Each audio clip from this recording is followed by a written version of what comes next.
بسم الله الرحمن الرحيم. الحمد لله رب العالمين، والصلاة والسلام على رسول الله نبينا محمد وعلى آله وصحبه ومن والاه والتابعين لهم بإحسان إلى يوم الدين وسلم تسليما كثيرا. أما بعد، tupo kwenye kitabu chetu cha Matnu al-Kafafi,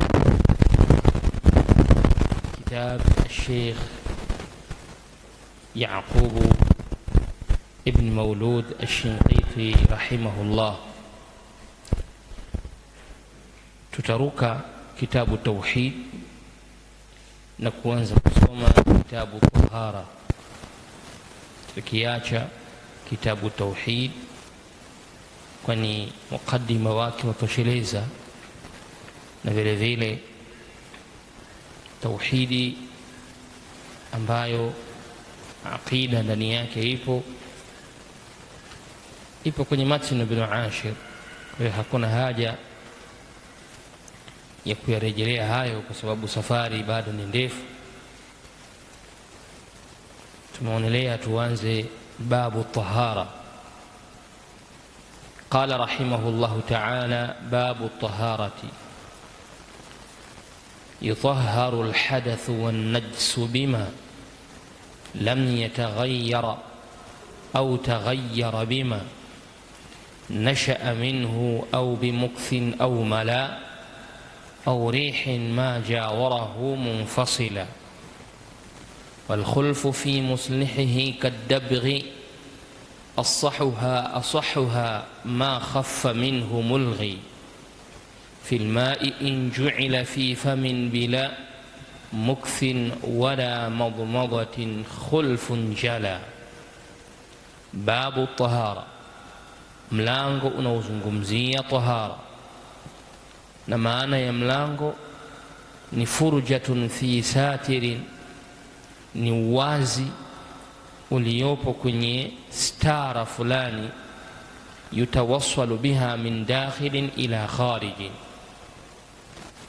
Uwazi huo unakufikisha kwa kutoka ndani kuingia nje, au kutoka nje au kutoka ndani kuja nje. Ndio maana babu ni furjatun fi satirin yutawassalu biha min dakhilin ila khariji. Kwa mtu anayetaka kuingia ndani anapita kwenye babu, na yule aliyekuwa ndani akitaka kutoka nje anapita kwenye babu. Amma taharatu, ama neno tahara lenyewe kama lenyewe lina maana mbalimbali, lakini katika lugha ya Kiarabu tahara ni an-nadhafatu min al-awsakhi, ni usafi kutokamana na uchafu, wanazahatu anil athami, na ni kujisafisha kutokamana na madhambi. Ndio maana tahara, na hii imechukuliwa kwa maana ya lughawi na maana ya majazi.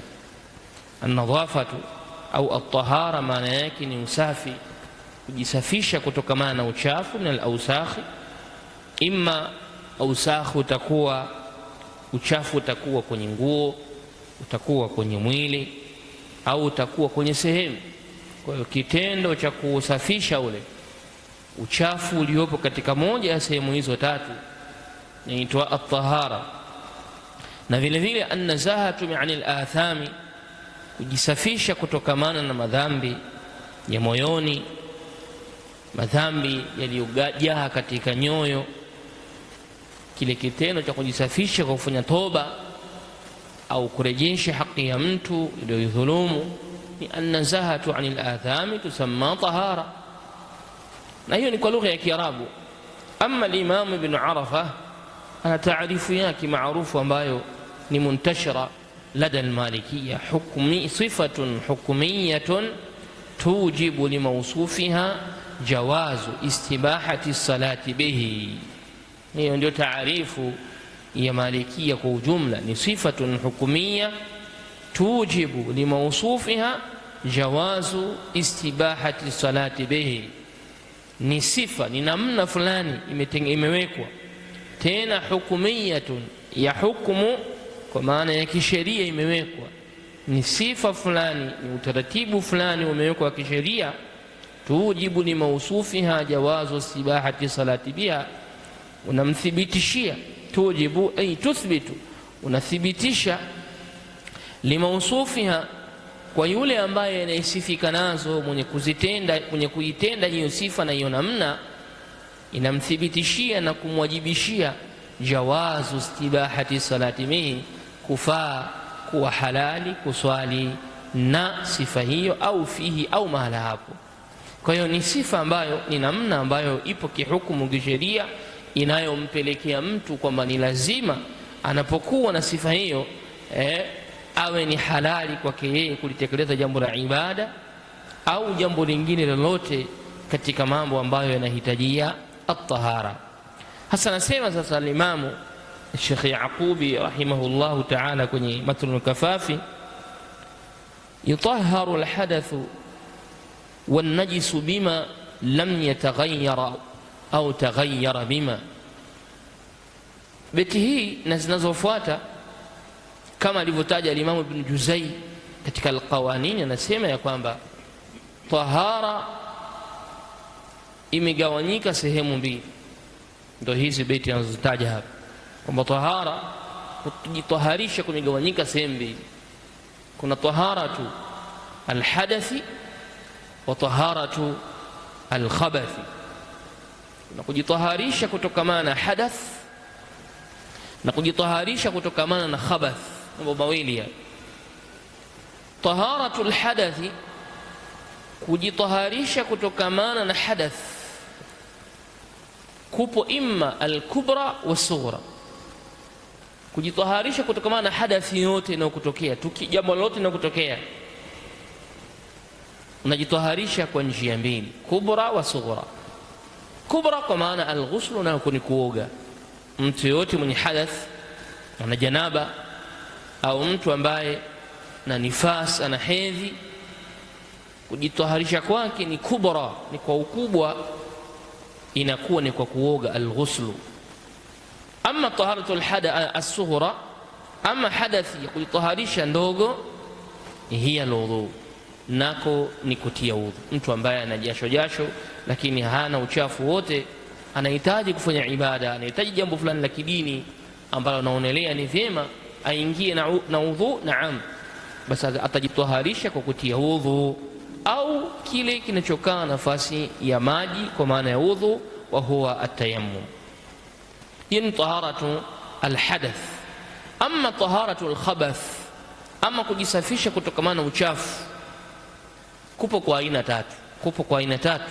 Aina ya kwanza ni ghuslu, uchafu wote kwenye nguo, kwenye mwili, kwenye mahala, utajisafisha kwa uchafu huo kwenye njia tatu. Njia ya kwanza ni ghuslu, kuoga.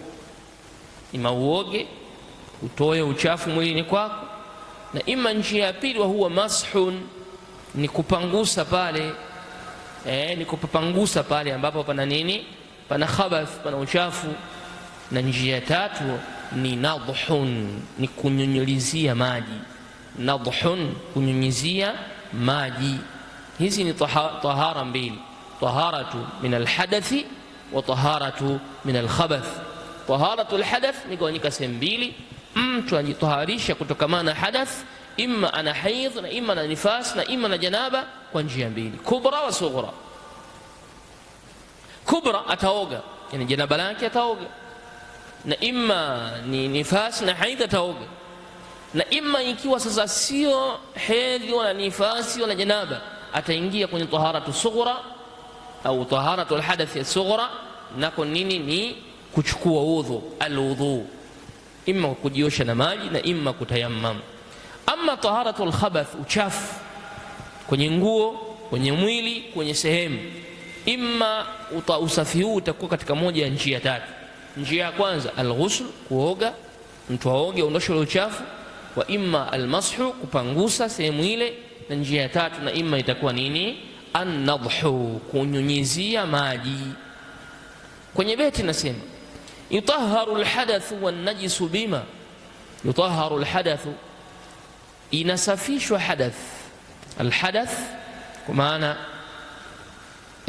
mtu mwenye haidh, alhadath, uchafu, hadathi ambayo mtu anayo hadath kwa maana ana hedhi, ana janaba, yutahharu alhadath. Kwa hiyo hapa ni hadath sawa sawa ni kubra au sughra. Wanajisu ndo alkhabath, na atajitaharishwa mtu na najis, uchafu alionao kwa kutumia nini? Bima, ay bima'in. Najisi inaondoshwa na maji, haja kubwa ambayo ni najisi inaondoshwa na maji, haja ndogo ambayo ni najisi inaondoshwa na maji, haidhi na nifasi na janaba vinaondoshwa na maji. Mwenye hedhi ili aondokane na hedhi yake ameshataharika, maji. Mwenye nifasi ili atahariki achane na nifasi yake, maji. Asiyekuwa na udhu ili aondokane awe na anatia maji kwa ghairi dhali. Qala nasema yutahharu alhadathu wan najisu bima, utaharishwa hadathi na najisi kwa kutumia maji, maji ambayo lam yataghayyar. Haya maji haya yawe ni maji ambayo hayajabadilika, lam yataghayyar, maji ambayo hayajawahi kubadilika kabisa. Na haya maji ambayo hayajabadilika kwa lugha ya Malikia yanaitwa ma'u mutlaqa, ni maji ambayo yanaitwa ma'u mutlaqan. Sawa sawa hayo maji, jambo la kwanza yawe hayajabadilika chochote, rangi yake haijabadilika, harufu yake haijabadilika, ladha yake haijabadilika, basi najisi iliyopo kwenye nguo yako itaondoshwa na kusafishwa na maji hayo.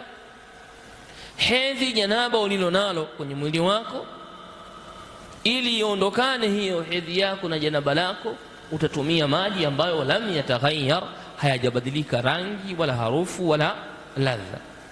Au taghayyara bima nasha'a minhu, au hayo maji yatafaa kukutaharishia wewe na kukusafisha wewe, yakawa hayo maji taghayyara, yakawa yamebadilika, bima nasha'a minhu, ay bima tawallada minhu, kwa kitu ambacho kimezalikana ndani. Pakawa pana vitu ambavyo tawallada min alma, vimezalikana kwenye yale maji. Mani bimaana vitu hivi ghaliban, mara nyingi vitu hivi haviwezi vikaachana na yale maji, hauwezi ukayatenganisha maji na vitu hivyo, hauwezekani wewe ukayatenganisha maji na vitu hivyo. Basi hayo maji ambayo yakawa yamebadilika, kitu kilichoyabadilisha hayo maji ni kitu ambacho huwezi ukakitenganisha ukakitoa pembeni na maji yakabaki yenyewe, haiwezekani. Basi maji hayo pia utafaa wewe kufanyaje? Kujitaharishia. Na kwenye vitabu vyetu vya Malikia vya nyuma vimeonyesha kama vile mfano ardhi ambayo ni hamatin, ardhi yenye udongo mwekundu, maji yamepita kwenye mwamba wa dhahabu au mwamba wote wa almasi, madini fulani, maji yakawa mekundu. Ni maji yale yakawa mekundu kwa sababu yanapita eneo ambalo lina rangi madini yake mekundu pale au ya njano. Kwa hiyo haya maji sisi ni ya njano, hatuwezi tukabadilisha ule unjano ukakaa pembeni tukayapata maji safi, kwa sababu yanapopita hapa na yalipo hayo maji yamechanganyikana na kitu ambacho la tamfaku minhu, hakiwezi kuachana na hayo maji. Kwa hiyo maji hayo yanafanyaje? Yanataharishiwa.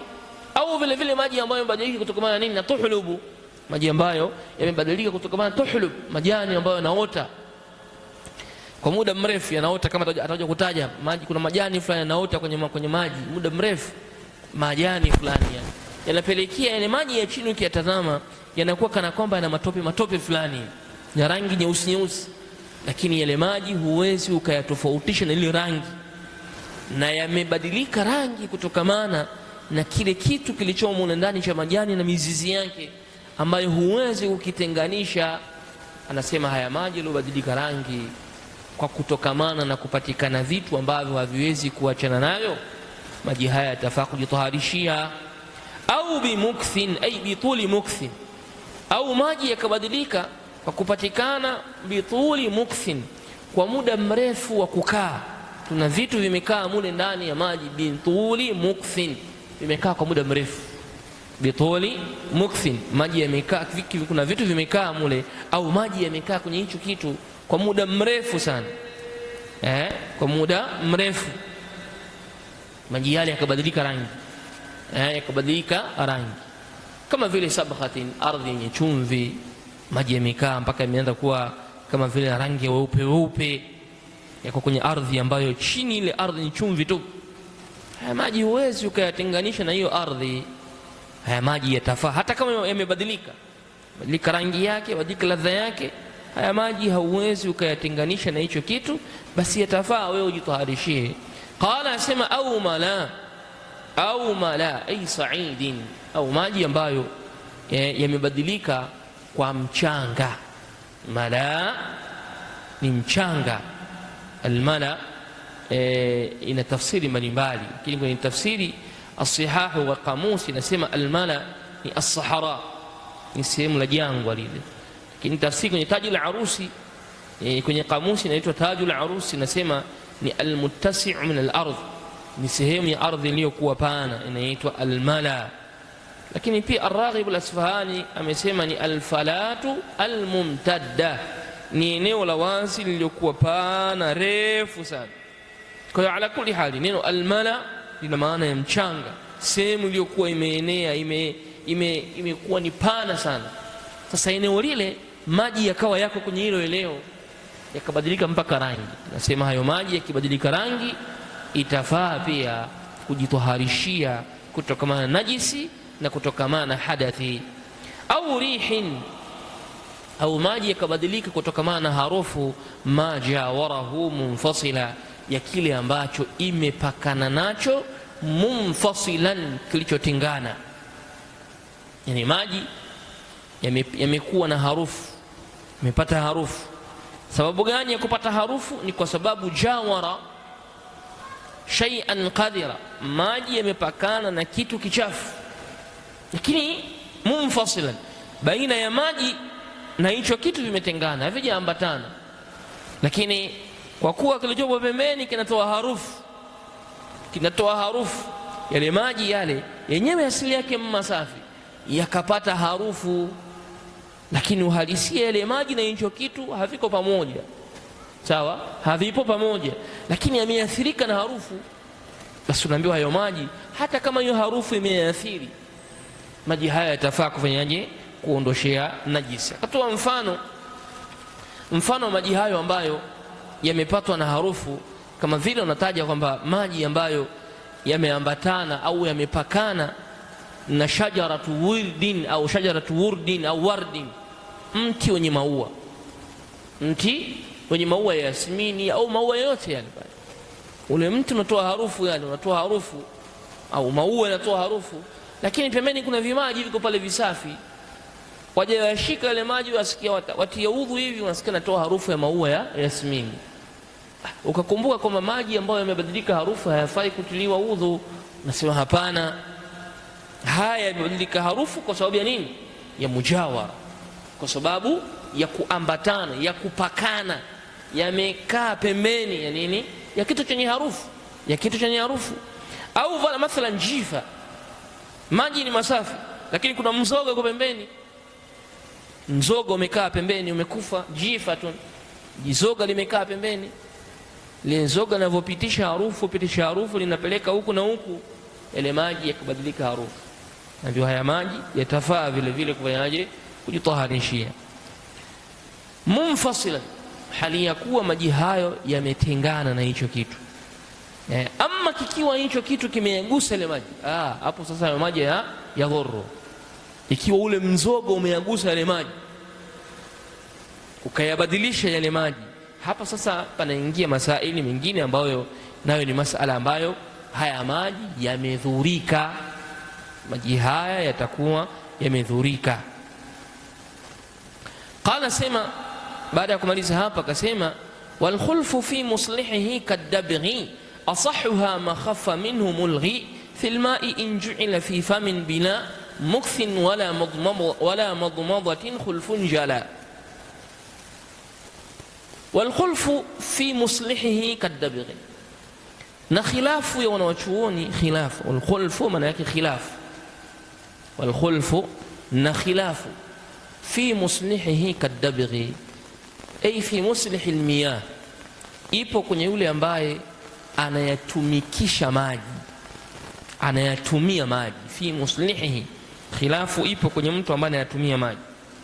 Ni mtu ambaye anayatumia maji kwenye mambo atakayoyataja hapa baadhi katika jambo moja, kisha yale maji yakabadilika. Je, haya maji yatakuwa ni sahihi kujitaharishia na najis au kujitaharishia na hadath? Akatoa mfano kadabghi, kama vile dabghi. Adabghu ni kitendo cha mtu kuroweka ngozi kwa lengo la kuja kuitengeneza na kuiweka sawasawa, kwa lengo la kutengeneza mkanda, kutengeneza viatu, kutengeneza chochote kile. Ile ngozi akairoweka ile kwenye maji, ngozi ya mnyama halali, ng'ombe, mbuzi, kondoo. Ile maji yakabadilika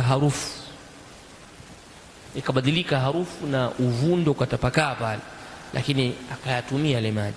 Au mfano mwingine, maji akayatumia yakabadilika kwa mtu anayechota maji kisimani kwa kutumia ile kamba. Anapovuta ile kamba ile juu vile, anapovuta mchanga unadondoka pale, ile kamba mara imeangukia huko chini, makarudisha tena kwenye maji. Ile maji yale yakabadilika kidogo pale, au yakabadilika ile maji kutokana na ile kamba ya kuchotea maji. Au hii aliyotaja hapa adabghi, kwa maana ya nini? Kuroweka. Masala ya kuroweka ngozi indana fil madhhab itakuja mbele. Masala ya kuroweka ngozi ya mnyama ambaye ni sahihi kuliwa, anafaa kuliwa, yatakuja mbele kwenye mlango wa babu mashi ala al-khuffain, mlango wa kupangusa juu ala al-khuffain, yatakuja. Sasa hapa tuchokidai alichokileta hapa ni adabghu, ni kuroweka ngozi kwenye maji ambayo unayataraji wewe uyatilie udhu. Qala, anasema asahuha, khilafu iliyopo sasa. Asahuha, ikhtilafu iliyokuwa sahihi sasa katika hizo kauli. Asahuha, kauli iliyokuwa sahihi ni ipi? Ma khaffa minhu, ni ule uharibikaji wa yale maji utakaokuwa ni khafifa, mdogo sana, yani maji yakiwa yamedhurika kidogo sana, basi hiyo ndio kauli sahihi, maji hayo yatatumika. Lakini kama ngozi au kisima, kamba ile, maji yale yakaharibika sana, yakapoteza kabisa sifa kwa kiasi kikubwa sana, hayo maji hayafai kutumika. Ama ma khaffa minhu, ama yale maji ambayo yatakayokuwa yameathirika kwa kiasi kidogo sana, ma khaffa minhu, yale maji ambayo ni khafifa, yameharibika kidogo sana, basi haya maji haya asahuha ma khaffa minhu, haya ambayo yamekuwa ni machache, mulghi, yanaachwa wala hayana madhara yoyote, yanaachwa wala hayana madhara yoyote. Aliposema wal khulfu fi muslihi kadabghi asahuha ma khaffa minhu mulghi, anataja kwamba maji kwenye kadhia hii yanabadilika katika sifa tatu, yani kuna kauli tatu. Kauli ya kwanza inasema maji hayo yaliyobadilika kutokamana na adabghi tahurun mutlaqa, ni maji masafi moja kwa moja, kauli ya Ibn Marzuqi. Kauli ya pili inasema laysa bitahurin mutlaqan, kauli ya Ibn al-Hajj, kwamba haya maji sio tahara moja kwa moja, sio masafi, yani sio masafi. Kauli ya tatu ni al-Imam Ibn Rushdi al-Maliki, sahibu Bidayat al-Mujtahid wa Nihayat al-Muqtasid, anasema Ibn Rushdi at-tafsir, yanasema hapa lazima ufanye tafsiri, yameshakuwa na madhara, hayatofaa tena. Wa illa, na kama hayatobadilika sana, fala yadhurru, hayatodhurika chochote. Wa huwa ar-rajihu, na hii ndo kauli iliyokuwa rajih. Kwa hiyo tunapata faida, tunasema hivi, aliposema hivi wal khulfu fi muslihi kadabghi asahuha ma khaffa minhu mulghi, neno asahuha, hili neno asahuha, hii ni kauli ya al-Imam Ibn Rushdi al-Maliki kwenye kitabu chake Bidayatul Mujtahid wa Nihayatul Muqtasid. Al-Imam Ibn Rushdi kaisahihisha, hii ndo kauli sahihi. Maji yaliyoathirika kidogo imma na chochote na najisi yoyote ikayaharibu yale maji, basi haya maji khilafu hiyo yake inafutwa, inaondoshwa, na haitojaliwa, yatakuwa yanafaa yale maji. Akamaliza beti ya leo, fil ma'i in ju'ila fi famin bila mukthin wala madmadatin khulfun jala. Beti hii inafungamana masala ya mtu ambaye anataka kuosha mikono yake miwili kwa kutumia maji ya mdomoni. Ana maji mengi mdomoni humu, alafu anataka aoshe mikono yake miwili. Anataka kuosha mikono yake miwili. Anasema fil ma'i in ju'ila fi fami, fil ma'i in ju'ila fi fami ay fi tathhiri, fi tathhiri bil ma'i in ju'ila fi famin tahirin, katika kujitaharisha na maji ambayo yamewekwa katika mdomo, bila tuli mukthin, bila ya muda mrefu kukaa mule ndani. Yani maji hayo hayajakaa sana ndani ya mdomo, yamekaa kiasi kidogo tu. Wala madmadatin, wala hayakupatikanwa hayo maji kama ni madmadatin, ni maji ya kusukutua. Hapana, bali yeye ametaka kuosha mikono yake kwa kutumia maji yaliyokaa mdomoni kwa muda ambao sio mrefu. Qala, nasema khulfun jala. Hapo kuna khilafu iliyo wazi, wanawachuoni wametofautiana. Khulfun jala ay dhahara,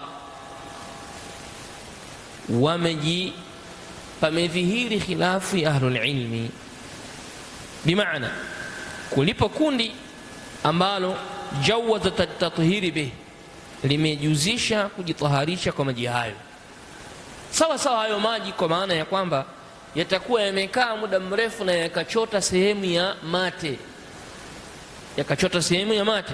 Kuna kikundi hicho kimetaja kwamba maji hayo yatakuwa ni jaiz. Amma al-Imam Ibn Ashhabi al-Maliki huwa rawa ala annahu mani', kwamba yanazuilika maji hayo kuwa ni yenye kujitaharishia, kuwa ni yenye kujitaharishia.